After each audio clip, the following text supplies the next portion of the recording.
Bendiciones a todos. Estamos en nuestra clase de Pacto de Sangre número 4. Estoy grabándola porque estoy viajando en estos días, entonces vamos a tener esta clase así grabada, pero espero que sea una bendición. Estamos hablando de Pacto de Sangre y hoy quiero pues repasar algunas cosas y hablar de algunas cosas nuevas. Hemos estado hablando de que el pacto de sangre es un pacto sagrado, un convenio eterno. eh, es decir, que es una ah, eh, decisión de dos partes, de dos personas, de dos pueblos, de llegar a ser uno, de compartir todo, de tanto recursos como deudas, como eh, la habilidad del uno con el otro, la sabiduría, las riquezas del uno con el otro, el poderío militar si era entre dos naciones.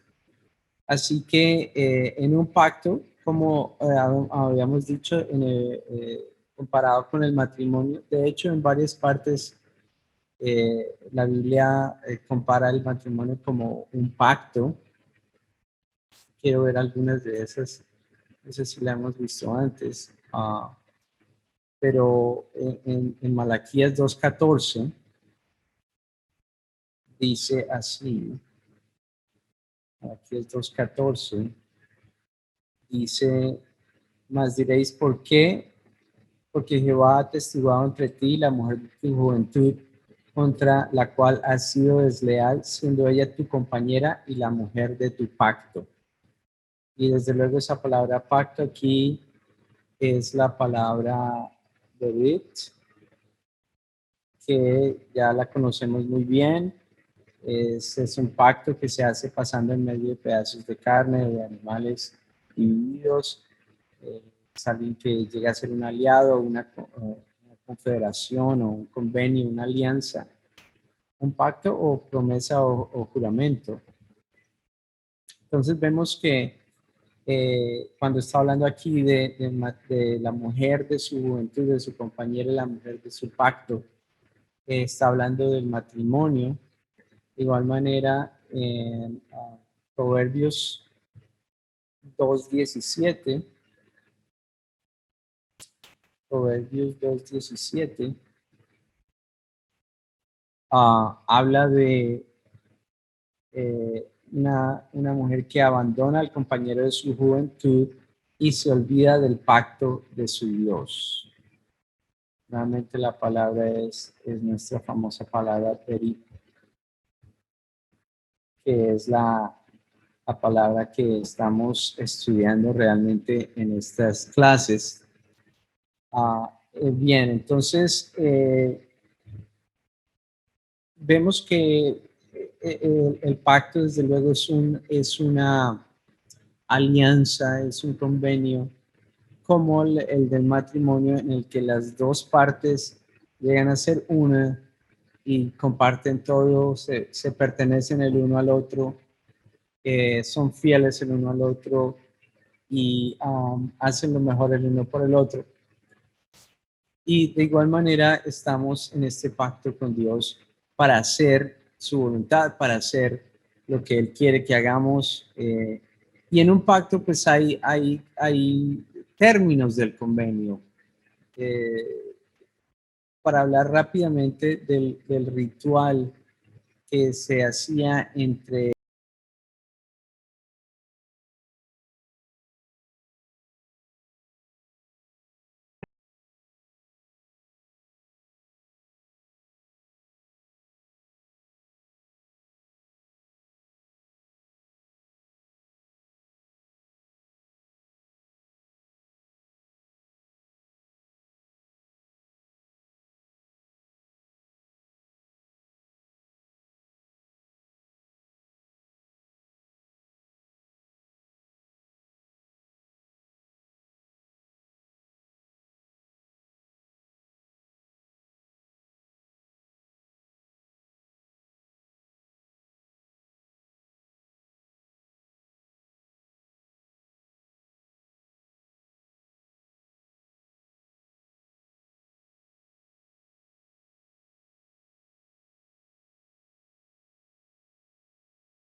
y su cinturón también.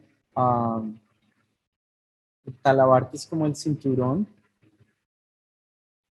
el cinto o el cinturón. Y también tiene que ver con la armadura, porque el cinturón era parte de la armadura. Pero vemos que hay un intercambio de armadura, de espada, de arco y su cinturón. Vemos que esto representa pues el poderío militar, su fuerza. Él estaba ofreciendo su fuerza y su habilidad de guerrero, de combatiente a David al darle su arco, su espada. Posiblemente ambos estaban intercambiando armas realmente. Eso era parte del pacto.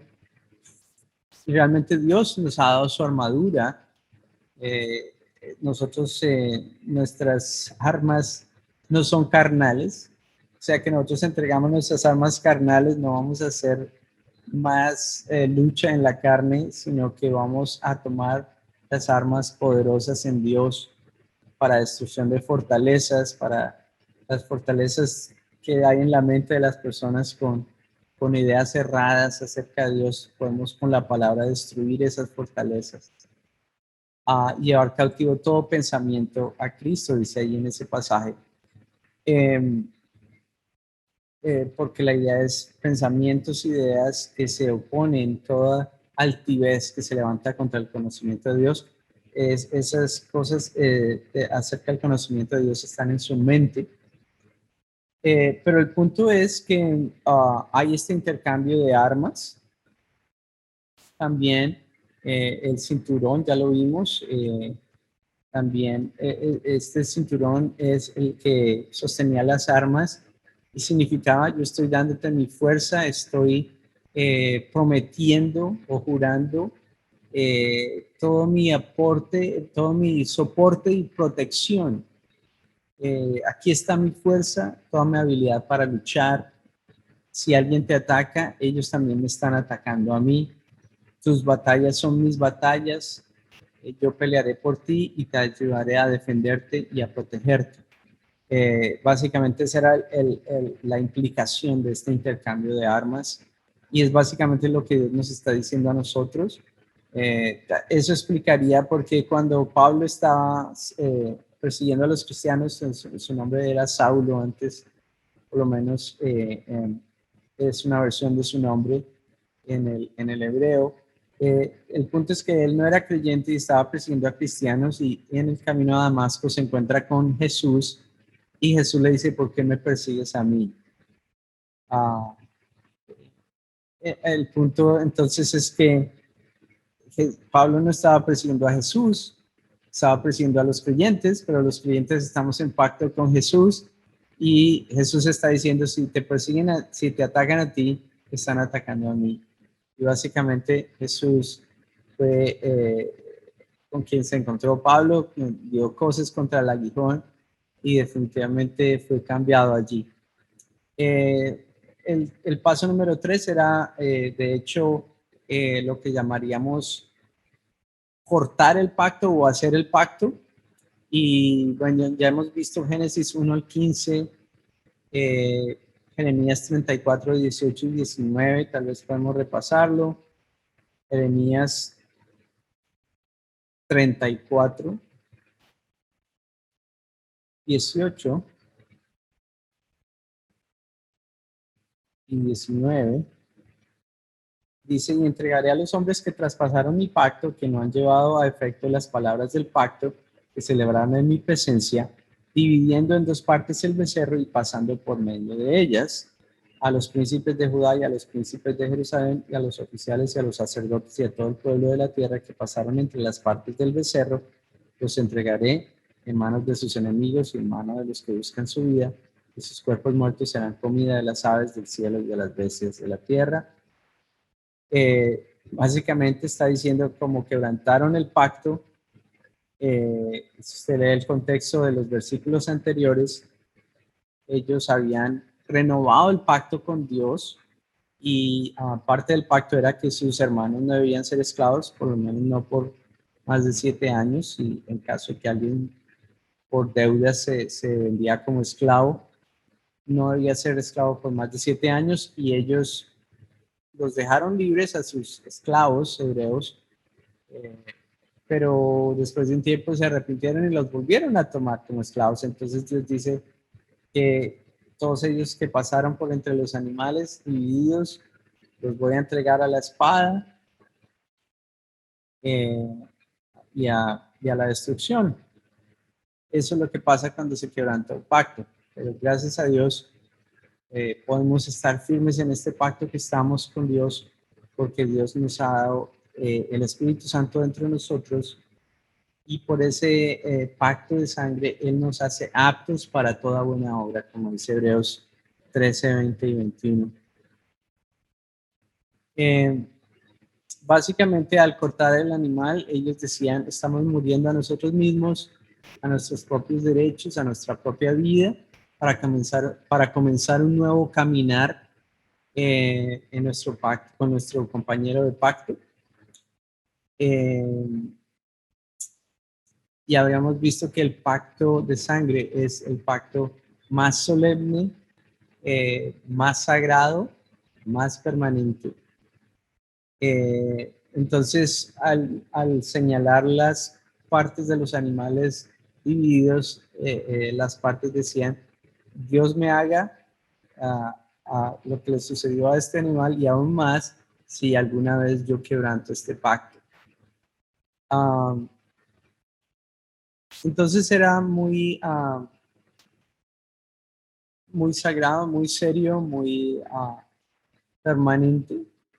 Otra parte del pacto número 4 era que ellos cortaban la palma, había una incisión, una cortadura pequeña, o en su muñeca. En todo caso era para darse la mano con el otro y básicamente mezclar su sangre allí, para decir que ahora eran una sola sangre. Básicamente de allí es de donde sacamos el estrechón de manos, viene del pacto de sangre, porque esto era, las personas que entraban en pacto se consideraban amigos. Abraham fue considerado amigo de Dios después de que hizo pacto con Dios. Básicamente la implicación era que a medida que la sangre se mezclaba allí, nuestras vidas están mezcladas y llegan a ser una sola vida, porque la vida está en la sangre. También había un intercambio, número 5, había un intercambio de nombres. Un intercambio de nombres, veamos en Génesis 17, versículo 5. Génesis 17, 5. Dice, y no se llamará más tu nombre Abraham, sino que será tu nombre Abraham, porque te he puesto por padre de muchedumbre de gentes. Note que las nuevas letras incluidas en el nombre es la H y la A. Y si usted mira el nombre de Dios, el nombre Yahvé, realmente tiene esas letras. Básicamente hay un intercambio de nombres, porque a partir de ese momento también, después de que Dios hace pacto con Abraham, Dios también cambió de nombre. Ahora se llama el Dios de Abraham. Dios le pertenecía a Abraham y Abraham le pertenecía a Dios. Los dos se pertenecían el uno al otro. Usted y yo vamos a recibir un nuevo nombre en una piedrecita blanca, dice en Apocalipsis. Tenemos el nombre de Jesús, hemos recibido el nombre de Jesús, podemos usar ese nombre que es el nombre sobre todo nombre. Así que dice también que de toda familia en el cielo y la tierra toma nombre del Padre, en Efesios, así que tomamos su nombre. Hay un intercambio. Básicamente, hay un intercambio de nombres y básicamente aún en el matrimonio hay un intercambio de nombres.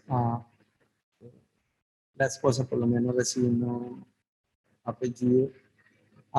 Otro paso del pacto era hacer una cicatriz y esto se mezclaba con ceniza o pólvora para hacer una cicatriz y era parte del, del pacto. Por eso en varias partes dice que Abraham levantó su mano. Él estaba mostrando que era un hombre de pacto. Eso creo que está en Génesis 14. Miremoslo a ver. Génesis 14. Está eso.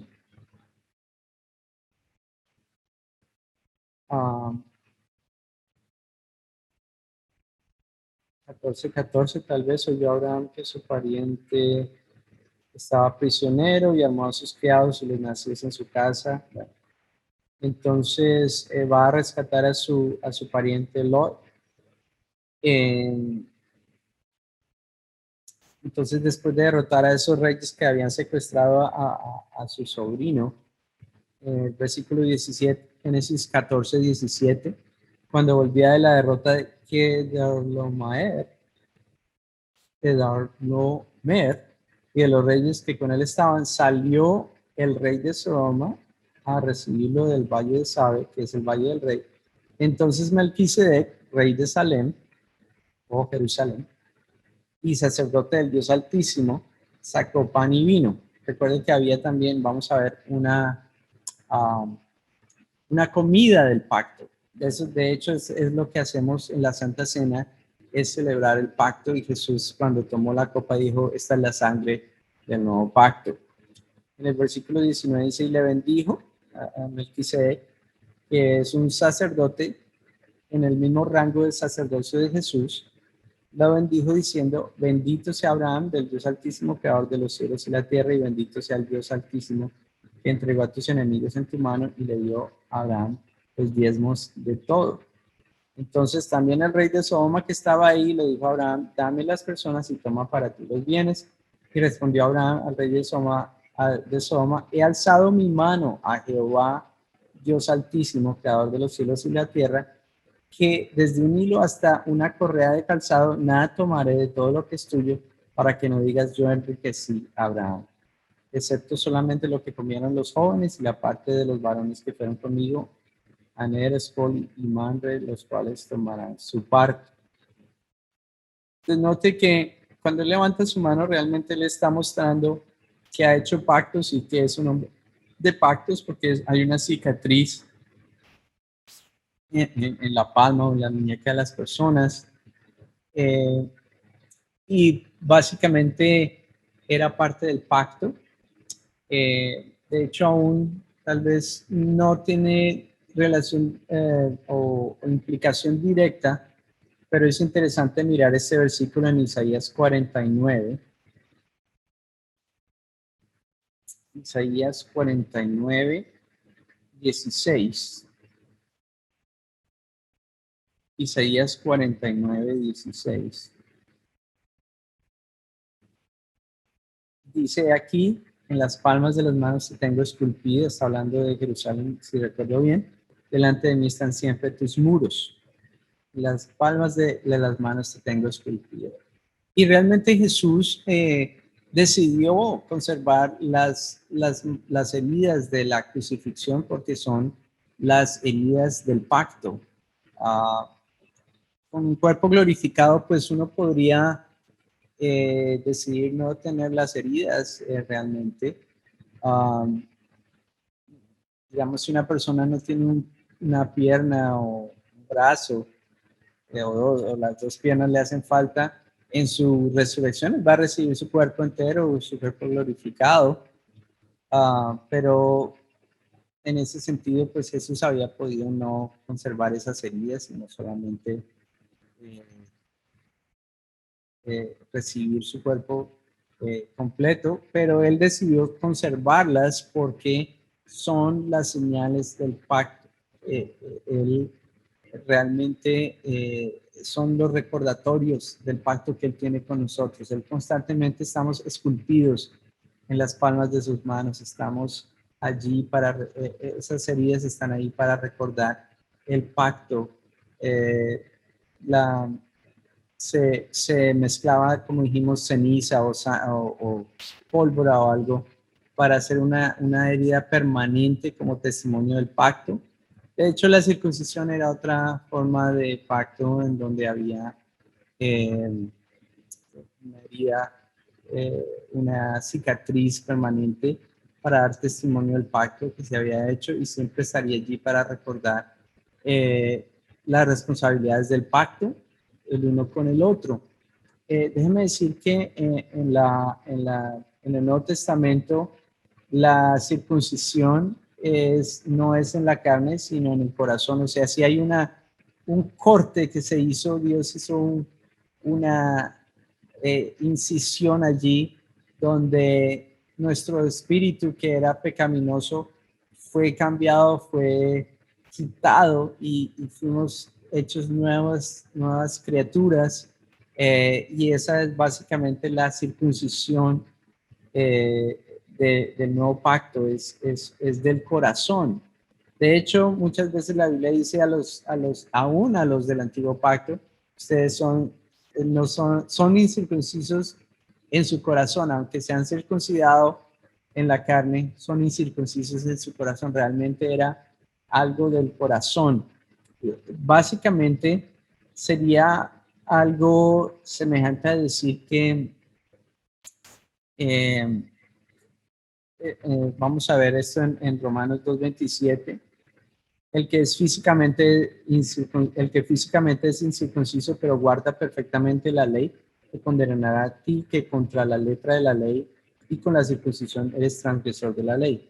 Pues no es judío el que lo es exteriormente, ni es la circuncisión la que se hace exteriormente en la carne, sino que es judío el que lo es en lo interior, y la circuncisión es la del corazón, en espíritu, no en letra, la alabanza del cual no viene de los hombres, sino de Dios. Pues hay una circuncisión del corazón, quiere decir que nos separamos, hay un corte.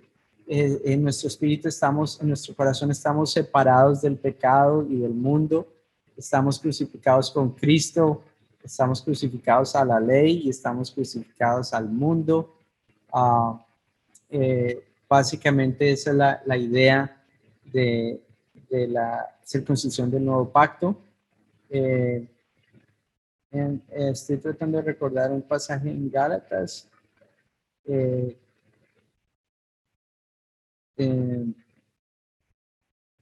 Dice aquí en Gálatas 6, yo puedo hablar desde el versículo 12, Gálatas 6:12, todos los que quieren agradar en la carne, estos os obligan a que os circuncidéis solamente para no padecer persecución a causa de la cruz de Cristo, porque ni aun los mismos que se circuncidan guardan la ley, pero quieren que vosotros os circuncidéis para gloriarse en vuestra carne. Pero lejos esté de mí gloriarme, sino en la cruz de nuestro Señor Jesucristo, por quien el mundo me es crucificado a mí y yo al mundo. Esta es la verdadera circuncisión. Yo estoy crucificado al mundo, a los deseos de la carne, y el mundo está crucificado para mí. Porque en Cristo Jesús ni la circuncisión vale nada, ni la incircuncisión, sino una nueva creación. Y todos los que anden conforme a esta regla, paz y misericordia sea a ellos y al Israel de Dios. El Israel de Dios es aquellos que son judíos en lo interior o son del pueblo de Dios, son descendencia de Abraham. Si usted está en Cristo, usted es el linaje de Abraham, como dice en Gálatas 3:29. Si vosotros sois de Cristo, ciertamente el linaje de Abraham sois y herederos según la promesa del pacto. Entonces, al estar en Cristo, estamos incluidos en ese pacto que Dios hizo con Cristo, hizo con Abraham y con su simiente, y la simiente era Cristo. Bueno, el séptimo paso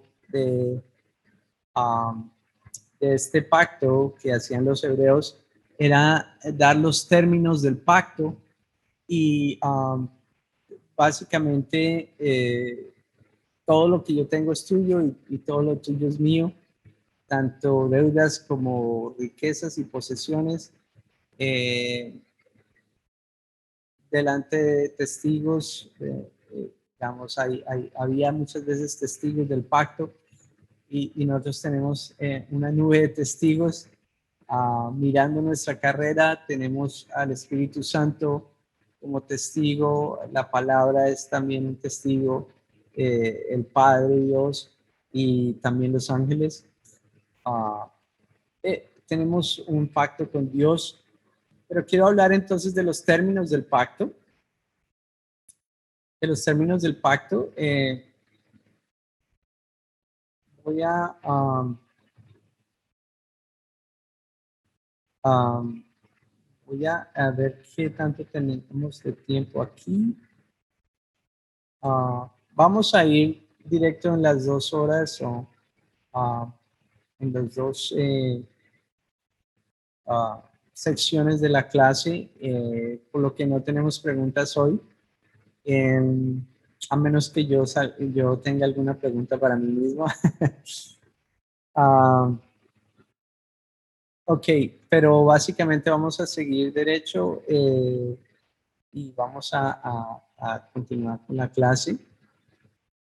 Si hay preguntas, entonces parece que Pastor Adoris quiere dejar algún tiempo después de esa hora o la semana entrante tal vez, algo así, para más preguntas. Más que todo ella las va a estar respondiendo. Si ella quiere que yo intervenga, pues me deja saber. Pero gloria a Dios, estamos hablando de los términos del pacto y cómo eran dados al hacer el pacto. Había diferentes convenios en los que, digamos, ellos convenían cuáles eran los puntos en los que estaban de acuerdo, pero implicaba protección, implicaba provisión, implicaba entregarse el uno al otro. Entonces, dentro de esos términos del pacto, podemos hablar de varias cosas y quiero ir a Génesis 26:5. Génesis 26:5.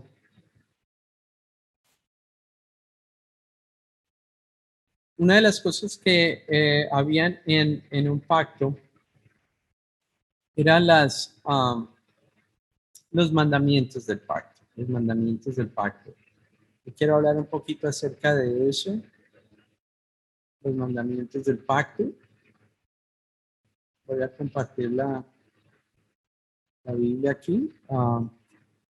Entonces, Génesis 26:5. Está hablando de Abraham. En ese punto, ok, este pasaje que es Génesis 26:5. Génesis 26:5. Dice aquí, por cuanto oyó Abraham mi voz y guardó mi precepto, mis mandamientos, mis estatutos y mis leyes. Note que en un pacto, realmente, de hecho, podemos leer un poco desde atrás.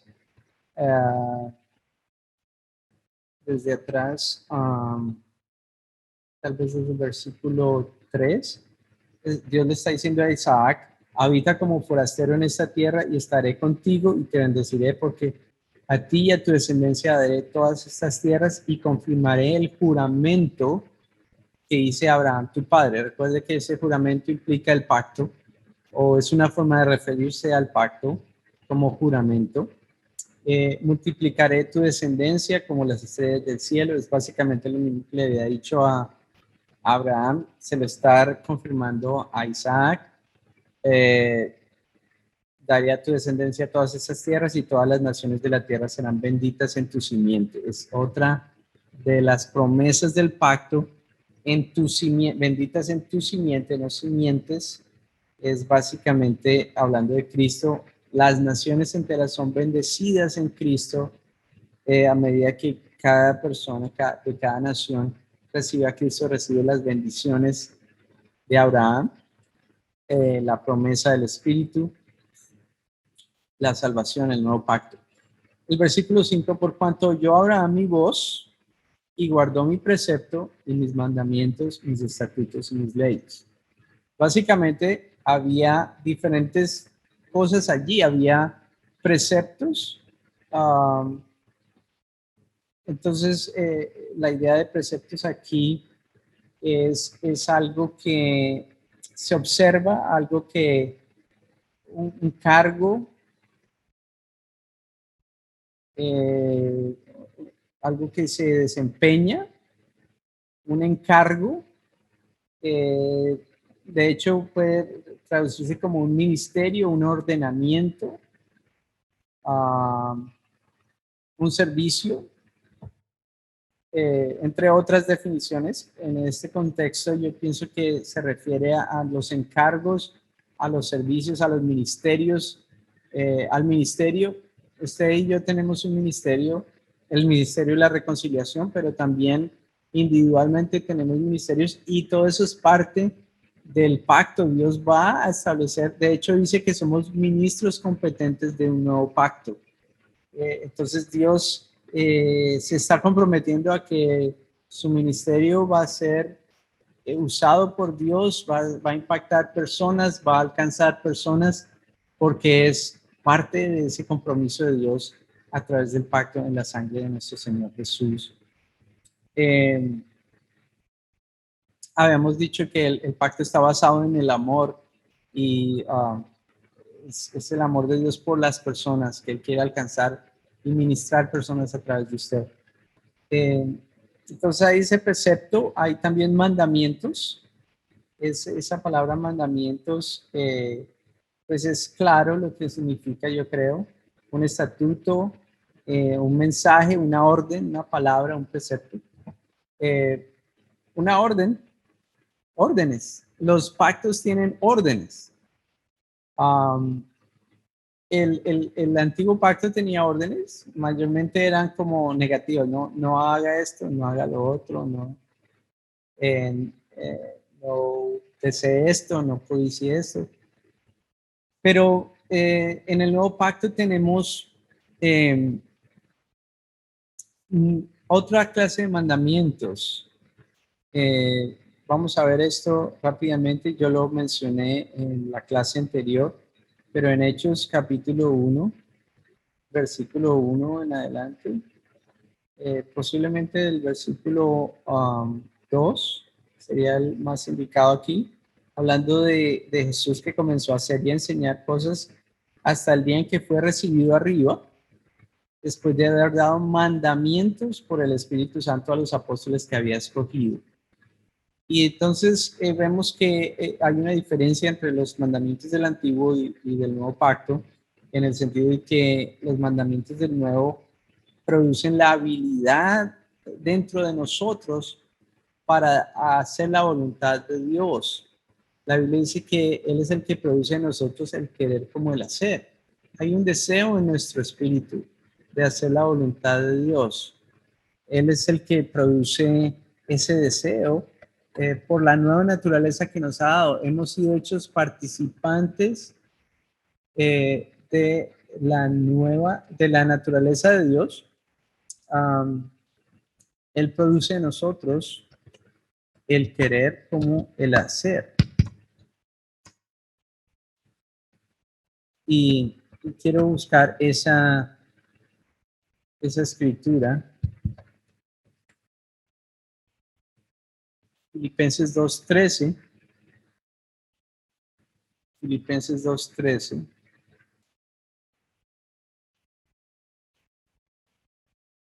Porque Dios es el que en vosotros produce así el querer como hacer por su buena voluntad. Entonces hay un deseo de Dios en nosotros. Hay un deseo de Dios puesto dentro de nosotros y el hacer. No solamente el querer, sino el hacer.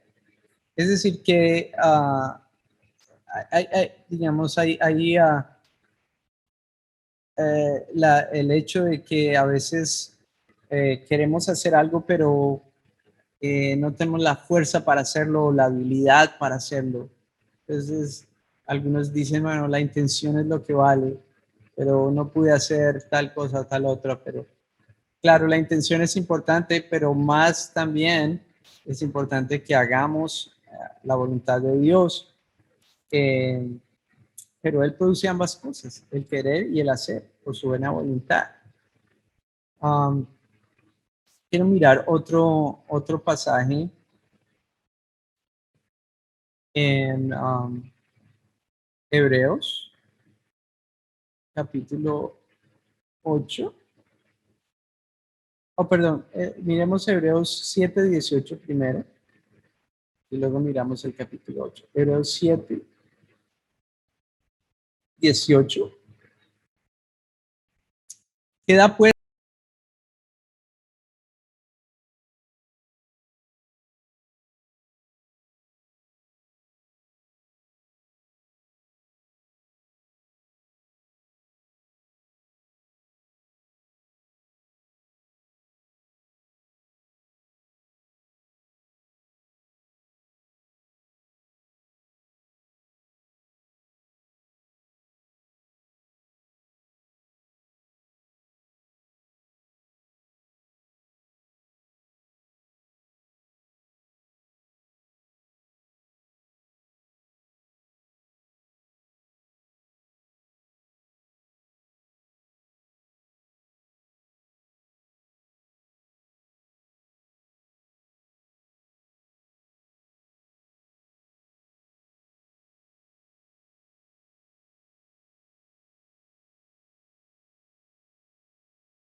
porque la ley constituye sumos sacerdotes a débiles hombres, pero la palabra del juramento posterior a la ley, al Hijo, hecho perfecto para siempre. Entonces note que el versículo 18, volviendo al versículo 18, dice que el mandamiento anterior queda abrogado, o los mandamientos del antiguo pacto quedan abrogados por causa de su debilidad en eficacia, pues nada perfeccionó la ley. Realmente la ley no podía perfeccionar a nadie, la ley servía para mostrar nuestras imperfecciones, no para perfeccionarnos. Dijimos, es como la radiografía de un hueso fracturado. La radiografía no sana el hueso, sería la inmovilización, el yeso, bueno, todo eso, pero no la radiografía. Sin embargo, la radiografía es muy útil porque muestra exactamente cuál es la condición de la fractura, dónde está ubicada la fractura, cuál sería el mejor remedio o el mejor procedimiento, pero definitivamente solo la radiografía no sana la fractura. Es lo mismo con la ley. La ley era una perfecta descripción o una perfecta radiografía de nuestro pecado, que no podíamos cumplir ninguno de los mandamientos. Realmente solo Jesús vino y él fue el único que cumplió toda la ley. Él vino no para abrogar la ley, sino para cumplirla, y Cristo es el fin o el final de la ley. Pero aquí dice que nada perfeccionó la ley. Quiere decir que nadie fue perfeccionado por la ley. Nadie es justificado por las obras de la ley. No hay que confundir las obras de la ley con las obras de la fe. Las obras de la fe, fe sin obras es muerta, pero las obras de la ley no son obras de fe, son obras para decir, yo me puedo justificar a mí mismo, yo me puedo salvar a mí mismo con mi buena conducta, yo puedo llegar al cielo por mis buenas obras, pero eso es una ilusión porque realmente solo por la obra de Cristo yo puedo llegar al cielo, solo por la obra de Él yo puedo ser justificado. La ley no perfeccionó nunca a nadie, solo mostró la imperfección nuestra. Bueno, entonces hay mandamientos, hay preceptos. Volviendo a Génesis 26, ya volvemos acá a Hebreos, pero Génesis 26, 5.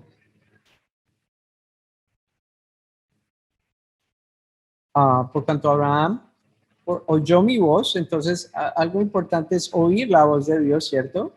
En el sentido de en su palabra, por su espíritu, porque eso va a implicar el pacto que tenemos con Él. Esa palabra oír es, entre otras cosas, significa oír inteligentemente. Oír inteligentemente. A menudo con la implicación de atención, obediencia.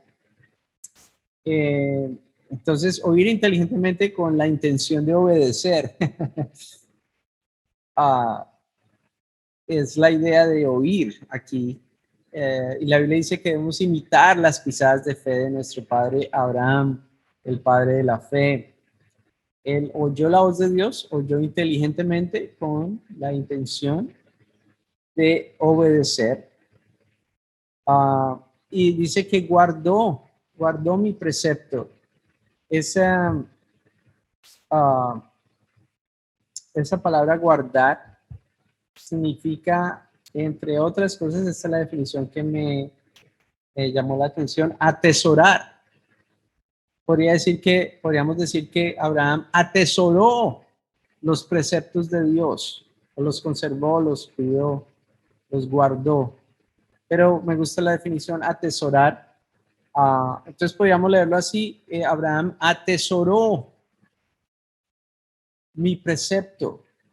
Esa palabra precepto, ya habíamos visto que es un deber, un cargo, desempeñar un encargo, también un ministerio.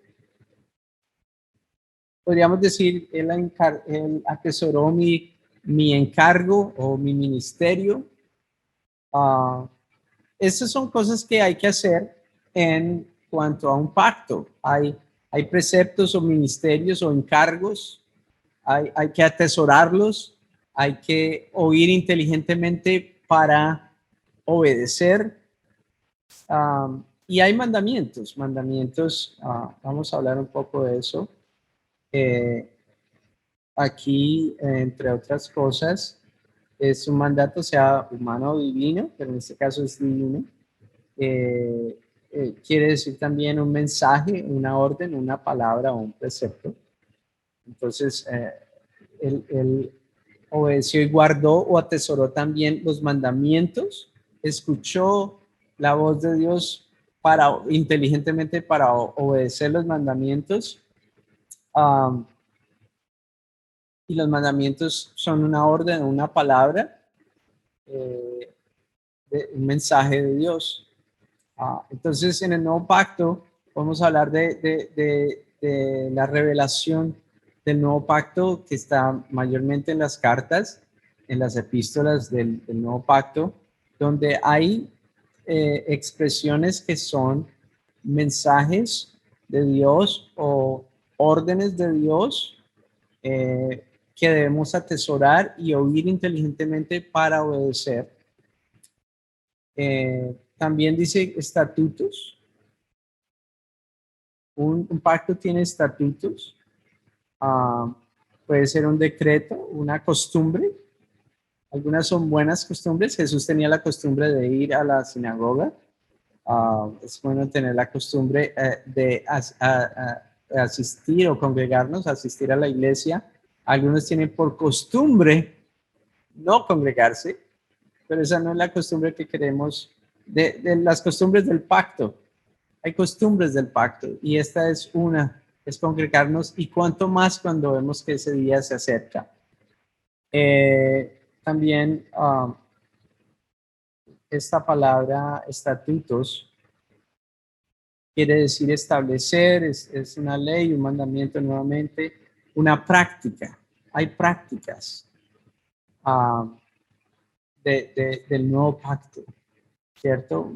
Desde luego, amar. Jesús dijo, este es el más grande mandamiento, y básicamente el amor el amor de Dios ha sido derramado en nuestros corazones por el Espíritu Santo. Veamos esto en Romanos 5:5 rápidamente. Hay personas que dicen, no, Dios, dame amor para tal persona o tal otra, y la respuesta de Dios sería, pues yo ya le di el amor que tengo. Así, si usted nacido de nuevo, si usted ha rendido su vida a Cristo, dice aquí que la esperanza no avergüenza, porque el amor de Dios ha sido derramado en no será, sino ha sido derramado en nuestros corazones por el Espíritu Santo que nos fue dado. Nos fue dado. Si usted tiene el Espíritu Santo vino con todo el equipaje que traía. Parte del equipaje era el amor de Dios. Él se instaló en ese nuevo templo, que usted y yo somos el templo del Espíritu Santo, y trajo todos los muebles, todo el equipaje, trajo lo que Él es, lo que Él tiene, y eso implica que el amor de Dios ha sido derramado en nuestros corazones por el Espíritu Santo que nos fue dado. Así que sería equivocado orar pidiendo el amor de Dios, porque si usted no cree las afirmaciones del pacto, y en el pacto Dios está afirmando que ya le ha dado su amor. Si usted es salvo, ya tiene el amor de Dios, lo que tiene que hacer es usar ese amor que ya tiene para amar a otros. Sería equivocado orar por algo que Dios en su pacto ha afirmado que ya tenemos. Por ejemplo, hay personas que dicen que Dios te acompañe, pero la Biblia dice que Él nunca nos desamparará ni nos dejará. Entonces, yo no tengo que orar que Dios me acompañe, porque ya me está acompañando. Soy el templo del Espíritu Santo, no el hotel del Espíritu Santo. Tenemos que orar de acuerdo al pacto. No podemos orar cosas que están fuera del pacto o en desacuerdo con el pacto, porque estamos anulando nuestra oración de esa manera. Estamos orando cosas erradas. Igual no podemos orar por el amor de Dios. Dios, dame tu amor para tal persona, porque la Biblia dice que ya nos dio, es una afirmación del pacto. El amor de Dios ha sido derramado en nuestros corazones por el Espíritu Santo que nos fue dado. No somos el hotel del Espíritu Santo, somos el templo del Espíritu Santo. Ese amor está allí para ser usado. Por fe, empiece a amar personas que usted piensa que no puede amar. Por fe en el amor que ya está dentro de usted. Por fe en la garantía del pacto. Entonces hay afirmaciones del pacto, así como en un matrimonio, en una boda, en una ceremonia de matrimonio, hay los votos, y el uno al otro se dan los votos para cumplir. La idea de los votos es para cumplir, ¿cierto? Pues Dios en su pacto ha dado votos o afirmaciones que Él está cumpliendo y garantizando con su sangre. Entonces dijimos que hay mandamientos. Uno de ellos es amar. ¿Por qué podemos amar? Porque Dios ha derramado su amor en nuestros corazones por el Espíritu Santo que nos fue dado. Así que podemos amar a otros y a nosotros mismos, amarse a tu prójimo, amar a tu prójimo como a ti mismo, de la manera que Dios nos ama. Amar a Cristo y perdonar a otros como Cristo nos ha perdonado. De hecho, entonces hay esos mandamientos. Quiero ir a Juan capítulo 14 y versículo 14.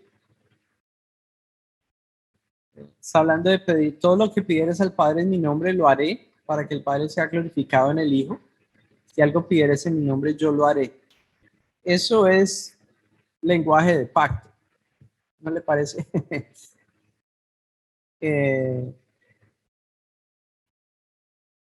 Esa palabra hacer puede ser poner, practicar, prestar, procurar, producir. Si algo me pidieres, yo lo produciré. En otras palabras, si no existe, yo lo voy a producir. Redimir, tomar, trabajar, actuar, causar, preparar, celebrar, cometer, conducir, constituir, convertir, cumplir, dar, dejar, echar, efectuar la purificación, ejecutar, ejercer, encaminar, encender, enderezar, establecer, ganar, guardar, hacer, lavar, infringir. Bueno, significados de esa palabra yo lo haré. Si no existe, Él lo hará. Cuando estamos así de comprometidos con Él, para que lo que Él diga, nosotros lo hacemos, de igual manera, Él está así de comprometido para que lo que nosotros pidamos, Él lo hará. Este es un pacto entre dos personas y las dos personas tienen que participar y colaborar y fluir el uno con el otro. Y luego en el versículo 15, Juan 15, 15, si me amáis, guardad mis mandamientos. Si lo amamos a Él, esa palabra es la palabra ágape, o viene de la palabra ágape, que es el amor de Dios, el amor divino. Pero hay que guardar los mandamientos de Él, hay que llevarlos a cabo. Hay que estar siempre con esa idea de obedecer los mandamientos. Aquí la palabra guardar no significa guardar en la mesa de noche, en un cajoncito en la mesa de noche, sino de poner en práctica. De hecho, esta palabra significa vigilia, tal vez afín, guardar, guardar para que no sufra pérdida o daño, mantener el ojo sobre algo. Básicamente eso es la idea. Retener, mantener, conservar, custodiar, reservar. Es muy parecido al significado de guardar en el hebreo. Bueno, listo. Entonces, si me aman, guarden mis mandamientos. Y yo rogaré al Padre y os dará otro consolador para que esté con vosotros para siempre. El Espíritu de verdad, el cual el mundo no puede recibir porque no lo ve ni le conoce, pero vosotros le conocéis porque mora con vosotros y estará en vosotros. Entonces, aquí vemos que hay mandamientos. Yo quiero ver algunos mandamientos y afirmaciones del nuevo pacto, y con eso quiero terminar nuestro tiempo. Algunas afirmaciones y mandamientos del nuevo pacto. Lo que quiero mostrar aquí es que cuando estamos hablando de los mandamientos y de las afirmaciones del nuevo pacto, estamos diciendo que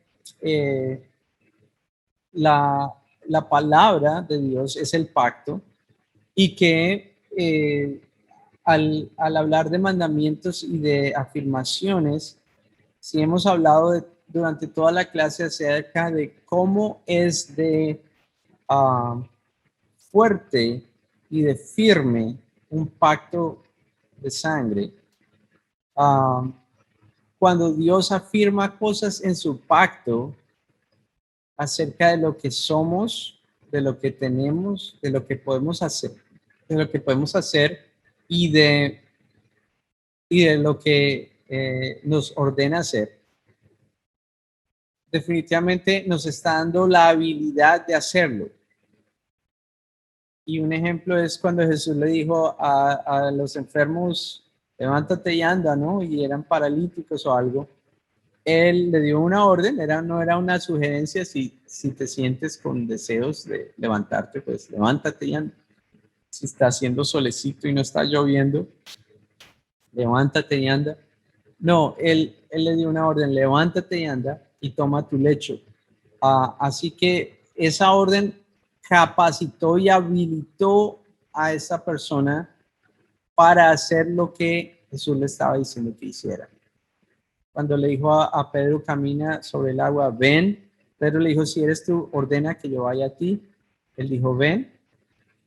De hecho, vamos a mirar ese pasaje en Mateo 14:22.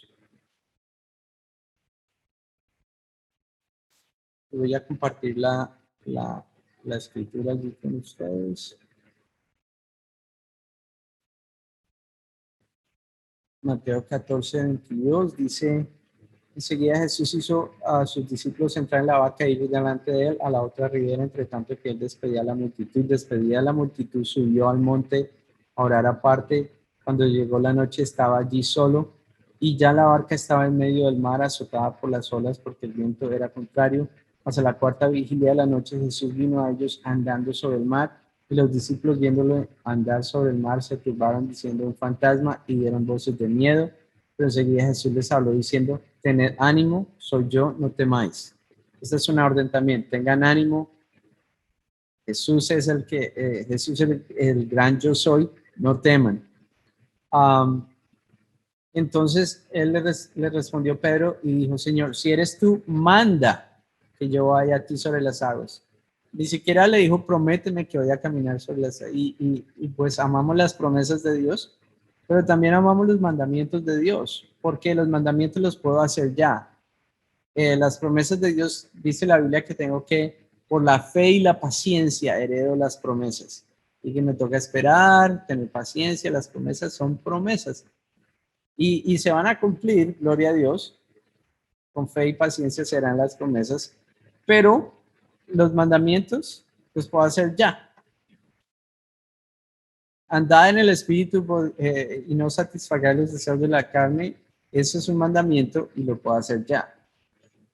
Entonces, Pedro dice que Jesús dijo, ven. En el versículo 29, Jesús le dijo a Pedro, ven. Y descendiendo Pedro de la barca andaba sobre las aguas para ir a Jesús. Andaba. Quiere decir que estaba caminando. No es solo un paso, no es que dio solo un paso y se hundió, porque eso no es caminar. Caminar es dar varios pasos. Dice que la definición de esta palabra es andar todo alrededor, andar en general, toda capacidad, caminar, conducir. Bueno, entonces, pero esa palabra significa caminar. Pedro está por el mandamiento de Jesús cuando él dijo, manda que yo vaya a ti, y Jesús dijo, ven. No fue una sugerencia, no fue una promesa, sino un mandamiento. Y Pedro caminó sobre esa. Cuando tuvo temor, él básicamente se hundió por falta de fe. El mandamiento requiere fe. Fe en que Dios ha hecho un pacto poderoso con nosotros y que a pesar de las circunstancias podemos obedecer y tenemos el poder de Dios para obedecer. Quiero recordar un pasaje aquí en Lucas 1:37, cuando el ángel le dice a María que va a concebir a Jesús, La Biblia dice porque nada es imposible para Dios. Nada es imposible para Dios. Y bueno, suena bien, que nada es imposible para Dios. Y espero que sí estoy mostrando la Biblia aquí. Ah,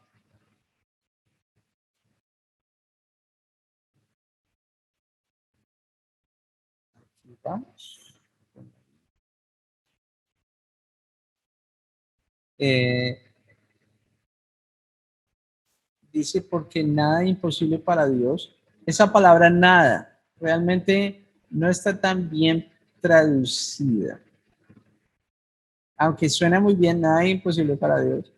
Bueno, la palabra significa, tiene dos partes.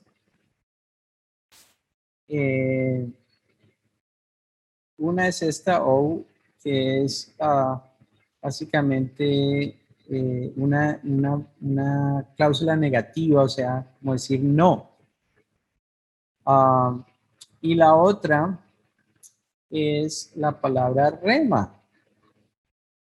Y es la palabra rema es una declaración, eh, es una orden, puede ser una orden, a un asunto, bueno, pero el punto es que déjeme mostrarle en la versión internacional, en la nueva versión internacional, cómo se traduce este pasaje.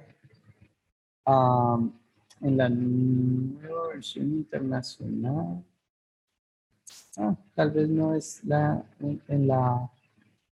tal vez es en la versión en inglés, pero voy a mostrarle eso, la versión en inglés, aunque no sé si hablará inglés, pero dice, porque ninguna palabra de Dios va a fallar jamás.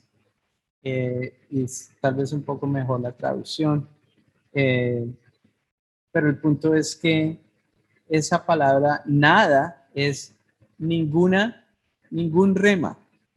Es imposible para Dios. Ningún rema de Dios es imposible. Cuando Él da ese rema, ese mandamiento, esa palabra, nada es imposible. Cuando Él dice, por las heridas de Cristo fuimos sanados, es una afirmación de Dios, está en tiempo pasado, así que es poderosa. Fuimos sanados por las heridas de Cristo. Cuando Él dice, eres la justicia de Dios en Cristo Jesús, es una afirmación poderosa. Ningún rema, ninguna palabra de Dios es imposible. Y eso quiere decir que los términos del pacto, todos son posibles. Dios las hace posibles. María le dijo, pero ¿cómo es posible que yo voy a quedar embarazada si ni siquiera estoy casada todavía y todo eso? El ángel le dice, porque ninguna palabra de Dios es imposible. El Espíritu Santo la cubriría con la presencia de Dios y ese ser sería engendrado en su vientre. Jesús dice aquí en el versículo 35, Lucas 1:35, respondiendo el ángel le dijo, el Espíritu Santo vendrá sobre ti, el poder del Altísimo te cubrirá con su sombra, por lo cual también el santo ser que nacerá será llamado Hijo de Dios. Esa palabra poder, el Espíritu Santo vendrá sobre ti y el poder del Altísimo te cubrirá. Esa palabra poder, el Altísimo que la cubriría, es la palabra dunamis, que quiere decir poder milagroso. De hecho, de la palabra dunamis sacamos la palabra dinamita. Es un poder explosivo. De hecho, poder milagroso, por lo general y por implicación, un milagro en sí mismo. Eficacia, fuerza, impetuoso, maravilla, milagro, capacidad, poder, poderosamente, potencia, potestad. Entonces, básicamente, María fue habilitada por el poder del Espíritu Santo para hacer la voluntad de Dios. Ella en su propia fuerza no podía hacer esto de engendrar a Jesús, por sí misma, pero el poder del Altísimo la cubrió con su sombra y entonces fue posible. Esa palabra sombra allí es interesante también. Es la palabra en el griego que significa, entre otras cosas, arrojar sombra, pero por analogía, envolver en un resplandor brillante, investir con influencia sobrenatural, cubrir, hacer sombra. Entonces, básicamente la gloria, la presencia sobrenatural de Dios, la habilidad de Dios nos va a investir para hacer su voluntad. Las palabras, las remas y los mandamientos del nuevo pacto, todas son posibles. Nada, ninguna de esas palabras es imposible. Nuevamente, esa palabra nada está compuesta de varias palabras aquí.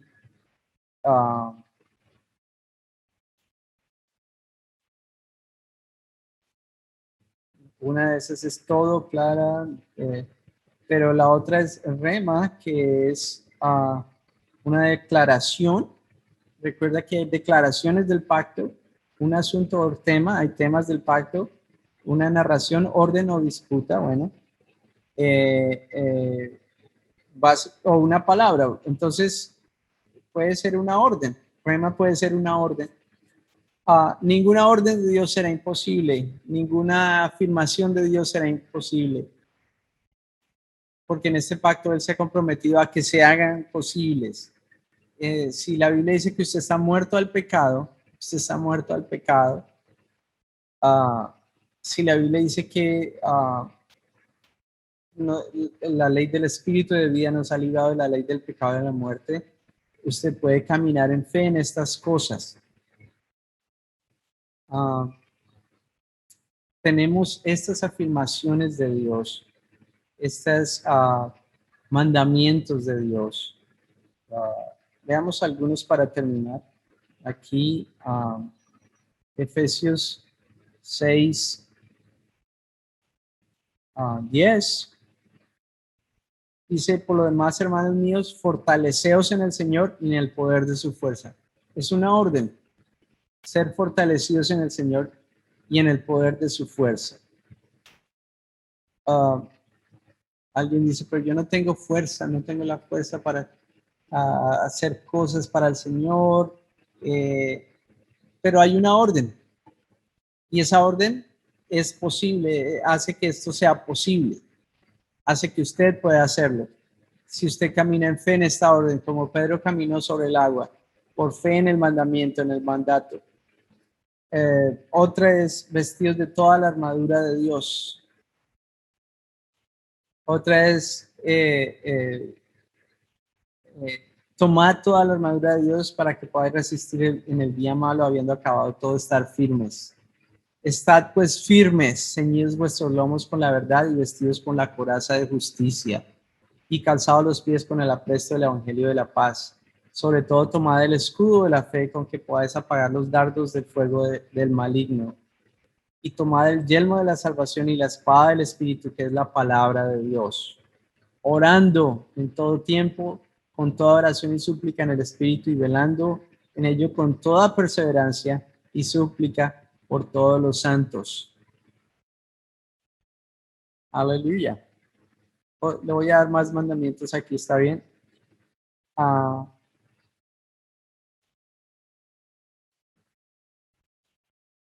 Dice aquí en el versículo Colosenses 1:11, fortalecidos con todo poder conforme a la potencia de su gloria, para toda paciencia y longanimidad, con gozo dando gracias al Padre que nos hizo aptos para participar de la herencia de los santos en luz.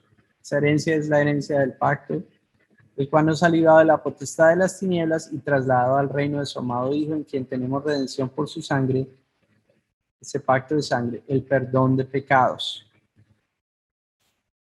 Más expresiones o afirmaciones del pacto y más órdenes del pacto, Filipenses 4:4. Regocijaos en el Señor siempre, otra vez digo regocijaos. Amén. Otra más en Efesios 5:18. No os embriaguéis con vino en lo cual hay disolución, antes bien sed llenos del Espíritu Santo. Y en el griego significa ser constantemente llenos del Espíritu Santo. Colosenses 3:16. La palabra de Cristo mora en abundancia en vosotros, enseñándoos y exhortándoos unos a otros en toda sabiduría, cantando con gracia en vuestros corazones al Señor con salmos, himnos y cánticos espirituales. Y todo lo que hacéis, sea de palabra o de hecho, hacerlo todo en el nombre del Señor Jesús, dando gracias al Padre por medio de él. Y hay muchos más: ser santo porque yo soy santo, andar en el Espíritu, otras afirmaciones como ya no sois esclavos del pecado, ya no son esclavos del pecado, sino siervos de justicia. De hecho, quiero leer una frase para terminar aquí, un versículo en Romanos 6:17. Pero gracias a Dios, que aunque eras esclavos del pecado, habéis obedecido de corazón a aquella forma de doctrina a la cual fuisteis entregados. Note que dice aquí que fuimos entregados a esta forma de doctrina. Es un pacto que viene en forma de doctrina, es una enseñanza, es un pacto, es la enseñanza del pacto. ¿Quiénes somos? ¿Quién es Cristo en nosotros? ¿Qué podemos hacer en Cristo? Todo lo puedo en Cristo que me fortalece. De hecho, la Biblia dice en 2 Corintios 3 que el pacto que ahora tenemos es mucho más glorioso que el antiguo pacto, que el pacto con Moisés, que la gloria que tenemos ahora es superior a la gloria que Moisés tuvo, y que la gloria que ahora tenemos hace ver la gloria del antiguo pacto como si no fuera gloria. Entonces, tenemos un tremendo pacto con mejores promesas y vamos a crecer en este pacto, a entender este pacto, a comprometernos a este pacto para hacer la voluntad de Dios, para dejar que Él haga en nosotros toda buena obra, porque Él nos va a capacitar, nos va a hacer aptos, nos va a remendar, nos va a reparar, nos va a preparar para hacer toda buena obra de acuerdo a su voluntad, haciendo Él en nosotros lo que es agradable delante de Él, como dice en Hebreos 13:20 y 21. Entonces, muchas bendiciones y que sigan creciendo en las cosas de Dios. Vamos a creerle a Dios por un gran reporte de esta clase, y que vamos a ver a la nación de Perú en avivamiento. La Biblia dice que Él quiere derramar de su espíritu sobre toda carne, quiere decir toda carne peruana, y que Él quiere alcanzar hasta lo último de la tierra con el Evangelio. De hecho, el Evangelio es la gran comisión, es uno de esos encargos que Él nos ha dado. Usted y yo estamos capacitados para hacer la gran comisión, predicando a toda criatura, echando fuera demonios, dice allí, hablando en nuevas lenguas, con protección sobrenatural, todo eso con las señales que acompañan la palabra. La Biblia dice que es una comisión dada por el Señor y que el poder de Él está acompañando a aquellos que hacen la gran comisión. Bendiciones a todos y seguimos charlando en otras clases. Gracias.